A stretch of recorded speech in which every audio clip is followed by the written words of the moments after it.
Hello guys, welcome back to my channel doctor study. Guys, this is Manjeet and आज के video में हम basically बात करने जा रहे हैं हमारे प्रसूति तंत्र एवं स्त्री रोग के जो हम लोग ने 6 चैप्टर स्टार्ट किया था उसका ये सेकंड वीडियो होने वाला है, जिसमें हम लोग ने गर्भिणी व्यापत स्टार्ट किया था। तो गर्भिणी व्यापत के अंतर्गत जो अन्य व्याधियाँ उनके बारे में बेसिकली बात करेंगे। तो आज के वीडियो में सबसे पहले हम लोग बात करने वाले गर्भिणी किक्किस के बारे में। तो गर्भिणी किक्किस में क्या बोला गया है कि रेखा स्वरूप त्वक के संकोच को किक्किस कहा जाता है। रेखा स्वरूप त्वक के संकोच मतलब क्या कि यहाँ पे जो त्वक होता है वो क्या होता है, संकुचित होकर रेखा फॉर्म करता है, इसी को हम लोग किक्किस कहते हैं, जिसको हम बेसिकली को रिलेट करते हैं विद द स्ट्रेच मार्क या फिर स्ट्राया या फिर जो स्ट्राया ग्रेविडम देखने को मिलता है उससे हम लोग कंपेयर करते हैं विद इन द जो हमें फिर प्रेगनेंसी में देखने को मिलता है। तो बेसिकली जो स्त्रियां होती हैं उनके द्वारा क्या बोला गया है कि जो 7वां मास होता है उसमें गर्भ में केस उत्पन्न होता है और उसके वजह से माता के शरीर में विदा उत्पन्न होता है, जिसके कारण यहाँ पे किक्किस की उत्पत्ति होता है, ऐसा अन्य स्त्रियां कहती है। लेकिन जो भगवान आत्रेय हैं उनका मत है कि जो गर्भ होता है वो उत्पीड़ित करता है और जिसके कारण वात पित्त और कफ दोष जो होता है उत्पीड़ित होके उरो भाग में जाके वहां पे विदा उत्पन्न करते हैं, जिसके कारण कंडू की उत्पत्ति और इस कंडू के कारण किक्किस की उत्पत्ति होती है। तो बेसिकली हो क्या रहा है कि गर्भ के कारण वात पित्त कफ का उत्पीड़न हो रहा है, जो कि कहाँ पे जा रहे हैं, उरस भाग में जा रहे हैं, वहाँ पे गमन कर रहे हैं और वहाँ पे विदाह कर रहे हैं, कंडू कर रहे हैं, जिसके कारण किक्किस रोग की उत्पत्ति मानी गई है। इसके लक्षण की बात करते हैं तो बोला गया कि उरु स्तन एवं उदर पर रेखा की आकार के विशेष प्रकार की बलि की उत्पत्ति होती है। ठीक है, बेसिकली इसको हम लोग स्ट्रिया ग्रेविडम से कंपेयर करते हैं। तो यहाँ पे क्या बोला गया कि उरु पे, स्थान पे और उदर पे हमें क्या देखने को मिलता है, रेखा आकार देखने को मिलता है। हाथ पैर में संताप विदाह देखने को मिलता है और कंडू हर जगह देखने को मिलता है। वहीं पे चिकित्सा में हम लोग क्या करते हैं, किक्किस की चिकित्सा में बेसिकली बोला गया कि उदर एवं स्तन पर औषधियों से मर्दन करते हैं। कौन सी औषधियाँ, तो बेसिकली इसमें सिरीस, धातिकी, सरसप या फिर मध्ययुष्टि का चूर्ण का हम लोग मर्दन कर सकते हैं, या फिर कूटज, अर्जक बीज, मुस्ताई या फिर हरिद्रा आदि का जो कल्क होता है उसको आप वहाँ पे लेप लगा सकते हैं। वहीं पे नीम, बद्री, सुरसा एवं मंजिष्ठा का कल्क का प्रयोग कर सकते हैं, या फिर पुरुषत्व एवं हरिण एवं शशक के रक्त से मिश्रित त्रिफला कल्क का प्रयोग किया जा सकता है। उसके अलावा करवीर एवं करंज के पत्र के कल्क से साधित जो तेल होता है उससे वहाँ पे अभ्यंग कर सकते हैं। तो ये सारी चीज़ें कर सकते हैं विद इन द बाह्य प्रयुक्त औषधियों में। तो बाह्य प्रयुक्त औषधियों में क्या देखा कि स्तन और उदर पे हम लोग क्या कर सकते हैं, औषधियों से मर्दन कर सकते हैं, जिसमें बेसिकली 2-3 औषधि आप याद कर सकते हो, जैसे सिरिस, धातु, सरसप एवं मध्ययुष्टि के चूर्ण का हम लोग वहाँ पे प्रयोग कर सकते हैं। वहीं पे दूसरा आता है हमारे पास नीम, बद्री, सूर्जा एवं मरिजिष्ठा आदि का कल का प्रयोग कर सकते हैं, या फिर करवीर एवं करंज के पत्र के कल्क से साधित जो तेल होता है उसका अभ्यंग हम लोग कर सकते हैं। ये हो गया वहाँ पे मर्दन के बारे में। वहीं पे क्या बोला गया है कि हम लोग वहाँ पे औषधि क्वाथ से सिंचन भी कर सकते हैं। कि कौन से द्रव्य से सिंचन करना है, तो पटोल, नींब, मंजिष्ठा एवं सुरसा के क्वाथ से सिंचन कर सकते हैं, मतलब परिसेक कर सकते हैं, या फिर मालती तथा मधुक से सिद्ध जल या फिर दारू हृदय एवं मधुक के क्वाथ से बार बार मार्जन या फिर प्रक्षालन आदि वहाँ पे कर सकते हैं। बोला गया है कि कंडू होने पर भी त्वक भेद एवं वैरूप्य से बचने के लिए कंडू न करें। ठीक है, अगर खुजली हो रही है तो वहाँ पे त्वक खराब न हो, वहाँ पे जो लाइंस है वो न बने, उसके लिए क्या करना है, कंडू न करें। और असह्य अवस्था में होने पे जो ऊपर बताए गए चूर्ण हैं उनसे क्या करें, वहाँ पे घर्षण या फिर कंडू का परिहार करें। वहीं पे अभ्यंतर प्रयुक्त औषधियों में हमें क्या देखने को मिलता है कि जो मधुरगढ़ की औषधियाँ होती हैं उनसे साधित नवनीत को पानी तल मात्रा में कोल उदक के साथ समय समय पर पान करने के लिए क्या बोला गया कि जो मधुरगढ़ की औषधियाँ होती हैं उनको लेना है, उनको क्या करना है, नवनीत से साधित करना है और उसको पानी तल मात्रा में लेके जो कोल उदक होता है उसके साथ समय समय पर पान कर सकते हैं, या फिर बद्री के क्वाथ एवं मधुर औषध से सिद्ध नवनीत का हम लोग पान कर सकते हैं। पथ्य में क्या है, इस समय क्या पथ्य बताया गया, तो मधुर, वातहर, थोड़ा थोड़ा अल्प स्नेह एवं लवण युक्त लघु आहार का सेवन करने के लिए बोला गया है। अनुपान में अल्प मात्रा का जल का प्रयोग कर सकते हैं, या फिर स्नान एवं उद्वर्तन के समय चंदन आदि का प्रयोग कर सकते हैं, जिससे जो पित्त के कारण होने वाले वहाँ पे कंडू आदि जो और कफ के कारण होने वाले जो ये रहते हैं वो शांत हो जाते हैं, उनका प्रशमन हो जाता है। और अपथ्य में क्या है, कंडू नहीं करना है, क्योंकि यहाँ पे क्या होगा, त्वक का भेद होगा, वहाँ पे क्या होगा, स्ट्रेच मार्क आना चालू हो जाएंगे और वैरूप्यता मतलब कि अच्छा नहीं देखेगा, विवरणता आ जाएगी वहाँ पे। तो ये हो गया हमारा किसका, गर्भिणी किक्किस के बारे में।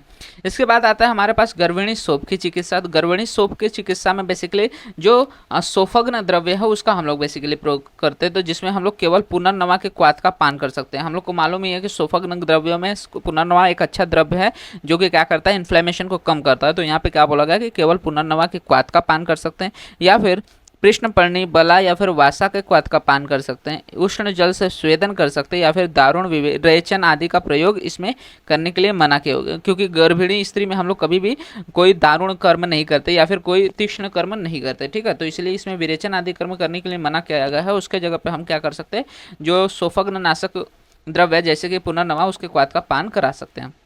वहीं पे गर्भिणी कंडू की बात करें तो कफ व पित्त वर्धक आहार विहार के सेवन से बेसिकली गर्भिणी में कंडू देखने को मिलता है। इसमें शरीर और मन में क्या होता है, क्षोभ देखने को मिलता है। इसकी चिकित्सा में हम लोग क्या कर सकते हैं, तो निम्बादिक क्वाथ का प्रयोग कर सकते हैं, हरिद्रा खंड का प्रयोग कर सकते हैं, सारीवाद्य क्वाथ का प्रयोग कर सकते हैं, या फिर चंदन आसो, त्रिफला क्वाथ या फिर पंचवल्कल क्वाथ आदि का हम लोग प्रयोग कर सकते हैं, जिसमें से निम्बादिक क्वाथ, हरिद्रा खंड आदि जो है शीत द्रव्य होते हैं जो कि क्या करते हैं, वहाँ पे कंडू आदि को कम करते हैं। उसके बाद आता है हमारे पास गर्भिणी वैवर्ण। गर्भिणी वैवर्ण के बारे में आयुर्वेदिक उतना कॉन्सेप्ट नहीं मिलता है, इसलिए हम लोग मॉडर्न देख लेंगे कि पिगमेंटेशन ड्यूरिंग प्रेगनेंसी को हम लोग क्या बोलते हैं, गर्भिणी वैवर्ण कहते हैं। तो बोला गया पिगमेंटेशन चेंजेस दैट इज मिलाज्मा और द क्लोज्मा, जो चेहरे पे होता है उसको क्लोएज्मा बोलते हैं। In the pregnancy are common due to the increased estrogen and the progesterone level. Pregnancy में क्या होता है, एस्ट्रोजन और प्रोजेस्टेरॉन का लेवल ज़्यादा होने की वजह से पिगमेंटेशन देखने को मिलता है। ये बेसिकली क्या करता है, स्टिमुलेट करता है मिलानिन का प्रोडक्शन, जिसकी वजह से वहाँ पे स्किन डार्क होता है, पैची एरिया फॉर्म होते हैं on the face, neck and arm, और इसको हम लोग बोलते हैं मास्क ऑफ द प्रेगनेंसी। अब नेक्स्ट चीज क्या बोला गया कि जो मिलाज्मा होता है it is characterised by the brown और the bluish grey patches on the skin, most commonly on the face. जो मिलाज्मा होता है कहाँ पे देखने को मिलता है, हमारा फेस पे देखने को मिलता है। And melasma is benign skin condition and doesn't pose any health risk to the mother और द फिटस, ठीक है। कोई भी इससे कंडीशन जनरेट नहीं होते, बस इसमें क्या हो रहा है कि मेलानिन का लेवल ज़्यादा होने की वजह से पिगमेंटेशन देखने को मिलता है। इसके एटियोलॉजिकल फैक्टर क्या है, तो अगेन वही सेम चीज़ की एस्ट्रोजन और प्रोजेस्टेरॉन का लेवल बढ़े होने की वजह से क्या होता है, यहाँ पे मेलानिन का प्रोडक्शन ज़्यादा हो जाता है, जिसकी वजह से पिगमेंटेशन देखने को मिलता है। दूसरा, सन एक्सपोजर अगर ज़्यादा हो रहा है तो ऐसे कंडीशन में ये जो कंडीशन है और ज़्यादा बढ़ सकती है।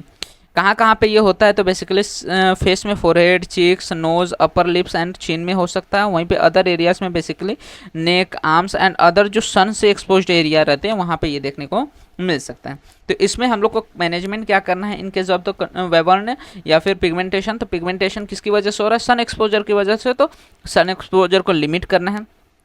सनस्क्रीन का यूज़ कर सकते हैं SPF 30 या फिर उससे ज़्यादा। एंड देन प्रोटेक्टिव क्लॉथिंग का यूज़ कर सकते हैं to prevent the melasma from worsening.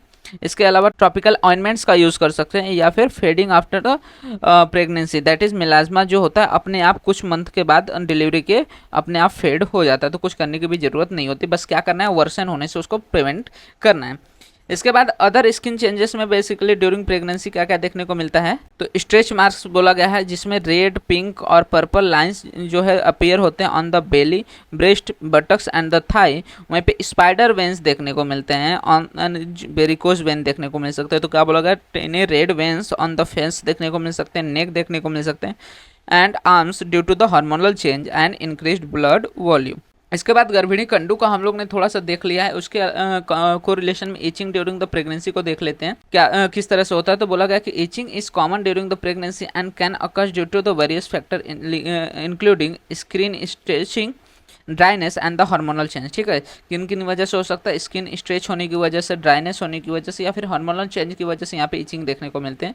लेकिन बोला गया कि some itching may indicate a more severe condition like the cholestasis of the pregnancy with the symptoms like the jaundice, nausea and the change in the bowel movements, ठीक है। तो यहाँ पे cholestasis बहुत इंपॉर्टेंट है कि प्रेगनेंसी में cholestasis की वजह से यहाँ पे क्या देखने को मिल सकता है, हमें ईचिंग देखने को मिल सकती है। तो इस कंडीशन में अगर कोलेस्टेसिस हो रहा है तो जॉन्डिस लाइक सिम्टम्स हमें देखने को मिलेंगे, जिसमें बेसिकली क्या होता है कि जो हमारा बाइल फ्लो होता है फ्रॉम द लिवर वो स्लो डाउन कर जाता है, जिसकी वजह से ये कंडीशन अकर होती है।